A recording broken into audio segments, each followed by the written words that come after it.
अस्सलामुअलैकुम दोस्तों। 2026 में अगर आप सोच रहे हो कि 15,000 रुपये में स्मार्टफोन ले लूं और बड़ा अच्छा और वैल्यू फॉर मनी स्मार्टफोन मिल जाएगा 15 से 20,000 में, तो ये सरासर झूठ होगा, बिल्कुल झूठ होगा। जो आपको YouTube पर बैठकर बता रहा है कि 15 से 20,000 में वाकई अच्छा बजट फ़ोन मिल रहा है, तो वो बिल्कुल झूठ बोल रहा है, आपके साथ धोखेबाजी कर रहा है। क्योंकि भाई 2026 में budget smartphones, value for money smartphones का जनाजा निकल चुका है, मतलब मर गए बजट वाले फ़ोन। तो यहाँ पर मैं आपको हिसाब लगाने के बताऊँ कि ये सिर्फ एक कंपनी की बात नहीं है, यहाँ पर पूरी स्मार्टफोन इंडस्ट्री का सिस्टम टोटली बदल चुका है। मतलब बदल क्या चुका है, बिल्कुल बिगड़ चुका है भाई।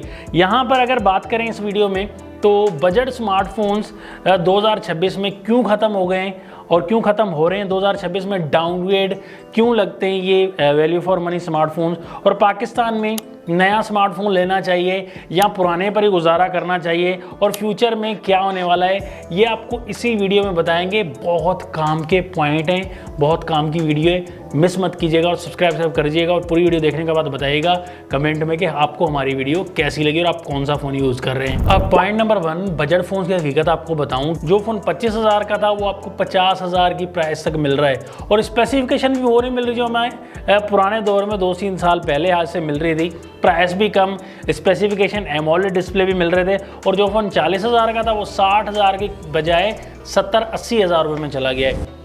अब मैं ताज़ी मिसाल दे दूं कि Y400 वो मैंने कहा था कि वैल्यू फॉर मनी नहीं है, प्रोसेसर अच्छा नहीं था, लेकिन उसको 40-50 हज़ार रुपये बढ़ा दिया वीवो वाले फ़ोन को। अब जिस तरह आप ये हिसाब लगाएं कि पहले एमोलेड फ़ोन वीवो में आता था, मतलब कि आप वीवो S1 का हिसाब लगा लें कि 30,000 की प्राइस में इन्फिनिक्स का ऑन स्क्रीन फिंगरप्रिंट वाला, वीवो का ऑन स्क्रीन फिंगरप्रिंट वाला पहला फ़ोन था, बिका भी काफ़ी।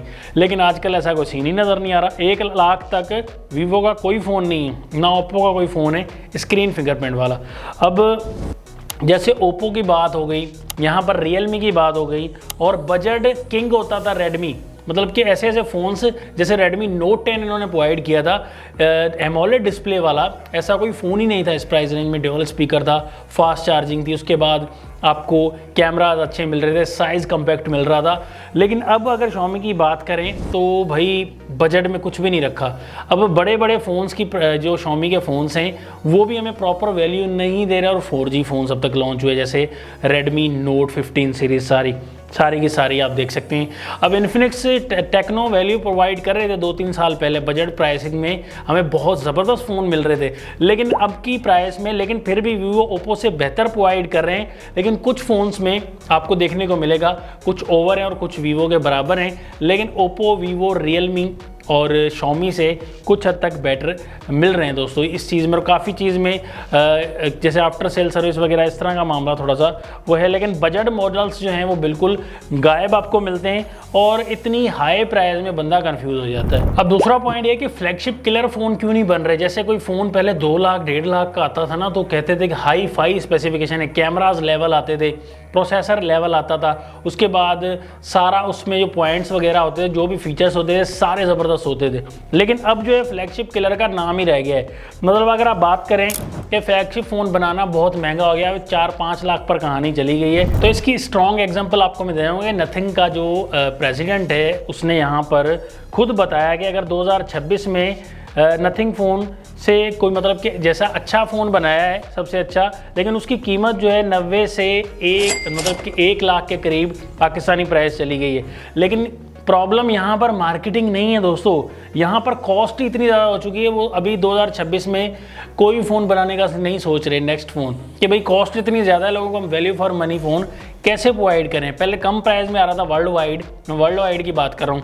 पाकिस्तान में तो नथिंग तकरीबन नॉन PTI आ रहा है, एक आधा ही आया था जो PTI अप्रूव आया था, दूसरी बार नॉन PTI चल रहे हैं। यही वजह है कि कंपनी खुद कंफ्यूज हो गई है। अब हम कंपैरिजन करते हैं भाई, पॉइंट ये बताता चलूँ कि 2025 को 2026 से कंपेयर करें, 1 साल का डिफरेंस है, लेकिन ऐसा लग रहा है 10 साल का डिफरेंस आ चुका है। यहाँ पर अगर देखें 2026 में 40 से 45 हज़ार की रेंज में एमोलेड डिस्प्ले भी मिल रहा था, कैमराज प्रॉपर सेंसर मेंशन किया जाता था, सोनी का सेंसर मिल रहा था, OIS स्टेबल आपको वीडियो देखने को मिल रही थी, परफॉर्मेंस आपको गेमिंग फोन्स देखने को मिल रहे थे। कहीं दूर मत जाइए, यहाँ पर आप देखिए Xiaomi के फ़ोन्स, पोको के फ़ोन्स देखिए कैसे आपको गेमिंग फ़ोन प्रोवाइड कर रहे थे, और देखिए में दूसरी कंपनीज भी अच्छे प्रोसेसर प्रोवाइड कर रही थी स्नैपड्रैगन वगैरह के। ओप्पो के फ़ोन्स भी थे भाई स्नैपड्रैगन प्रोसेसर के साथ, जो कि अब दूर दूर तक देखने को नहीं मिलते हाई फाई प्रोसेसर। यहाँ पर 2026 में 45 से 50 तक आप देख सकते हैं कि LCD डिस्प्ले वापस आ गया है, जिससे लोग बहुत ज़्यादा नफरत कर रहे थे। OIS गायब हो गया, एक्स्ट्रा कैमरास जो हैं वो रिमूव कर दिए गए, एक ही कैमरा से काम चल रहा है, और पुरानी स्टोरेज टाइप आपको देखने को मिल रही है, मतलब eMMC, ठीक है, 3.1 2.1 ये इस तरह की स्टोरेज आपको दे। UFS मिल नहीं रही, हालांकि UFS स्टोरेज भी ज़्यादा होगी तो स्पीड से भी फ़र्क पड़ता है। फोल्डर ओपन करेंगे, कोई भी गेम ओपन करेंगे, स्टोरेज से बहुत ज़्यादा फ़र्क पड़ता है। अब यहाँ पर कंपनीज क्या कर रही हैं भाई, फीचर्स कम दे रही हैं, प्राइस को ज़्यादा बढ़ा दे रही हैं, तो ये आम यूज़र को बहुत ज़्यादा नुकसान हो रहा है। और प्राइस मतलब कि परचेजिंग वगैरह कस्टमर भी कम खरीद रहे हैं, तो यूज़ की तरफ भाग रहे हैं लोग। और यहाँ पर हो सकता है कि 30,000 से नीचे की प्राइस में पहले 5G फ़ोन जैसे अभी दे रहे थे, ठीक है, अब 30,000 के नीचे की प्राइस में 30,000 की प्राइस में समझ लेंगे, अब 40,000 की प्राइस समझ लें कि 4G फ़ोन को ही पुश करें, 5G फ़ोन को ही हटा दें, 5G फ़ोन को अप प्राइस में ले जाएं। जैसे अभी नेक्स्ट आ रहे हैं तो 5G जैसे पाकिस्तान में अवेलेबल हो रहा है ऐसा ऐसा बड़े शहरों में, तो यहाँ पर छोटे शहरों में जैसे आएगा तो 4G फ़ोन को धकेला जाएगा नीचे कि 5G फ़ोन जिसने परचेज़ करना है वो ज़्यादा पैसे पे करे, फिर 5G फ़ोन परचेज़ कर ले। अब आपको मैं असल वजह बताता हूँ कि असल वजह है क्या, मतलब AI बूम और रैम क्राइसिस का जो मकसद है और ये सारा कुछ महंगा क्यों हो रहा है, असल वजह आपको बताऊँ। अब दुनिया की जो कंपनीज़ हैं, टॉप कंपनीज़ तकरीबन गूगल, मेटा, उसके बाद OpenAI और यहाँ पर अमेज़ॉन, ये सब क्या कर रही हैं, मिलकर बना रही हैं AI डाटा सेंटर। ये इसके लिए बहुत ज़्यादा रैम चाहिए और बहुत ज़्यादा मेमोरी चाहिए, फास्ट मेमोरी।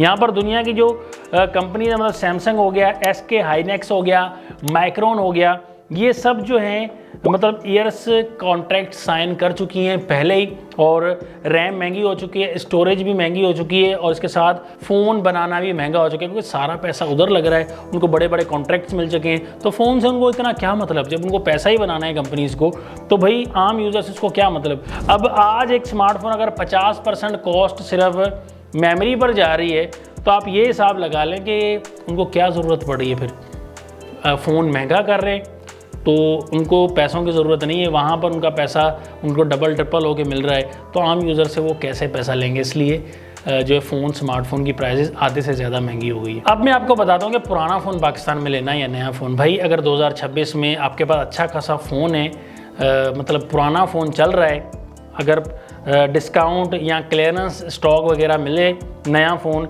या ऑलरेडी मार्केट में पहले पड़ा हुआ आपको कम पैसों में मिल रहा है, तो वो आप बाय कर सकते हैं। लेकिन नई लॉन्चेस महंगे या जो डाउनग्रेडेड है, मतलब कि फीचर्स कम आ रहे, प्राइसिंग ज़्यादा और वैल्यू कम मिल रही है, उन स्मार्टफोन की तरफ आप मत जाएं तो ज़्यादा बेहतर है। अगर आपका फ़ोन कॉल, व्हाट्सएप और यूट्यूब वगैरह और कैमरा वगैरह अच्छा खासा चल रहा है, बैंकिंग ऐप्स वगैरह चल रही हैं, तो भाई उसे चलाते जाएं, मतलब कि ज़्यादा की लालच में ना पड़ें, वरना आपके पैसे ज़ाया हो जाएंगे। अब फाइनल मैसेज आपको ये देना चाहूँगा कि यहाँ पर पहले टेक्नोलॉजी सस्ती होती थी, अब टेक्नोलॉजी दोबारा से महंगी हो रही है। तो आपके लिए मैं ये कहूँगा 2026 और 27 में बजट स्मार्टफोन्स वीक रहेंगे, मतलब बजट में आपको परफेक्ट स्मार्टफोन नहीं मिलेगा।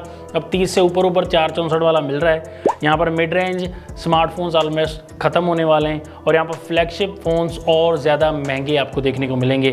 तो जल्दी अपग्रेड ना करो, मतलब ज़रूरत हो तो फिर फ़ोन अपग्रेड आप कर सकते हो।